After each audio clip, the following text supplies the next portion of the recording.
បាទសួស្តីអ្នកទាំងអស់គ្នាបាទជួបគ្នាថ្មីម្ដងទៀតហើយជាមួយ vlog ថ្មីនៅថ្ងៃនេះបាទហើយក៏ដូចជាថ្ងៃមុនហើយថ្ងៃមុនក៏ដូចជាថ្ងៃនេះដែរបងប្អូនបាទហើយ vlog នៅព្រឹកនេះបងប្អូនហើយគឺថ្នាក់តន្ត្រីហើយថ្នាក់តន្ត្រីនៅព្រឹកនេះគឺមានឧបករណ៍ភ្លេងថ្មីបងប្អូនបាទនេះគឺឧបករណ៍ភ្លេងថ្មីសម្រាប់ពួកគាត់រដងពួកគាត់រៀនជាមួយអូការីណាប៉ុន្តែថ្ងៃនេះគឺរៀនជាមួយឧបករណ៍ភ្លេងថ្មីដែល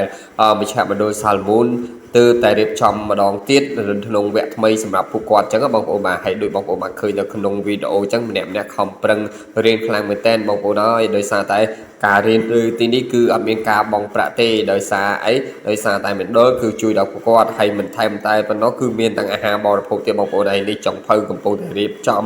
បងប្អូនហើយមានទាំងអាហារហើយចុងភៅកំពុងតែធ្វើសាច់ធ្វើអីចឹងបងប្អូនដើម្បីត្រៀមសម្រាប់ពួកគាត់នៅពេលដែលពួកគាត់រៀនចប់គឺមានអាហារថ្ងៃត្រង់សម្រាប់ទទួលពួកគាត់បានផងដែរបងប្អូនបាទហើយនេះ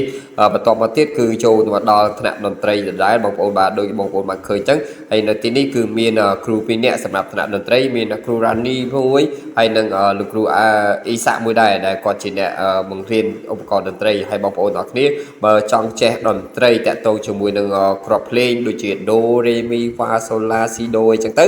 បងប្អូនអាចរៀននៅតាមវីដេអូនេះក៏បានឬក៏បើសិនជាចង់ចេះបងប្អូនអាច comment ខាងក្រោមវីដេអូមកខ្ញុំនឹងផុសវីដេអូពេញនៅពេលដែលពួកគាត់ចាប់ផ្ដើមបង្រៀនអញ្ចឹងខ្ញុំនឹងផុសថត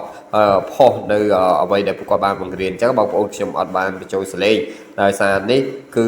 ការបង្រៀនរបស់ពួកគាត់អញ្ចឹងបងប្អូនបាទហើយបើសិនជាបងប្អូនចង់ចេះគឺខ្ញុំថតហើយខ្ញុំអត់បញ្ចូលសលេងទេដើម្បីឲ្យបងប្អូនបានស្ដាប់នៅអ្វីដែលពួកគាត់បានបង្រៀនអញ្ចឹងបងប្អូនបាទហើយដូចនៅក្នុងវីដេអូនេះអញ្ចឹងបងប្អូនឲ្យ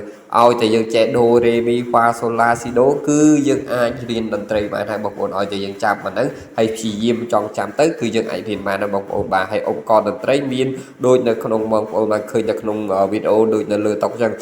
piano ក៏យើងអាចរៀនបានអូការីណាក៏យើងអាចរៀនបានហ្គីតាក៏យើងអាចរៀនបានដែរសំខាន់ឲ្យតែយើងចេះគ្រាប់ភ្លេងហើយចេះណោតភ្លេងរបស់វាអញ្ចឹងទៅគឺយើងអាចរៀនបានដែរបងប្អូនដូចនៅក្នុងវីដេអូអញ្ចឹងគឺក្មេងៗគាត់ខំប្រឹងប្រែងមែនតើហើយជាពិសេសអ៊ីសាជាមួយនឹងរ៉ាឌីគាត់ព្យាយាមបង្រៀនមែនតើបងប្អូនហើយបងប្អូនយល់យ៉ាងណាដែរអំពីវីដេអូមួយនេះហើយយល់យ៉ាងណាដែរអំពីការលេងហើយសម្រាប់កូនខ្ញុំវិញបងប្អូនឯងនេះវឹបជាមួយគោលលោកគ្រូណាអែលបងប្អូនឯងដល់ពេលលេងអាតូននឹងយំទៀតហើយបងប្អូនឯងខំប្រឹងវិលធ្លាក់មកពុបអូអត់រួចទេតើទៅជួយបងប្អូនឯងកុំឲ្យរំខានម៉ោងគេរៀនអញ្ចឹងចេះតែឲ្យលេងដល់បងប្អូនឯងហើយសម្រាប់ក្មេងៗបងប្អូននៅទីនេះដោយខ្ញុំបានជម្រាបនៅវីដេអូមុនមកអញ្ចឹងបន្ទាប់ពីរៀនគឺយើងមានអាហារថ្ងៃត្រង់សម្រាប់ក្មេងៗផងដែរហើយសម្រាប់អាហារថ្ងៃត្រង់ថ្ងៃនេះគឺបាយឆាសាច់ក្រក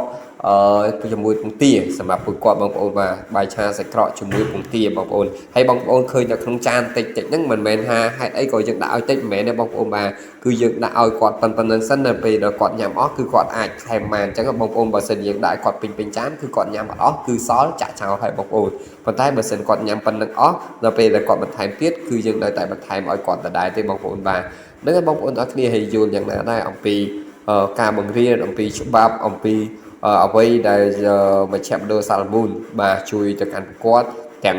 ការបង្រៀនអត់បង់ប្រាក់ហើយមានអាហារបរិភោគទៀតបាទយល់យ៉ាងណាដែរជួយ comment ខាងក្រោមវីដេអូម្នាក់មួយផងអរគុណជម្រាបលាជួបគ្នានៅវីដេអូក្រោយជម្រាបលាសូមជម្រាបសួរប្រធានពរ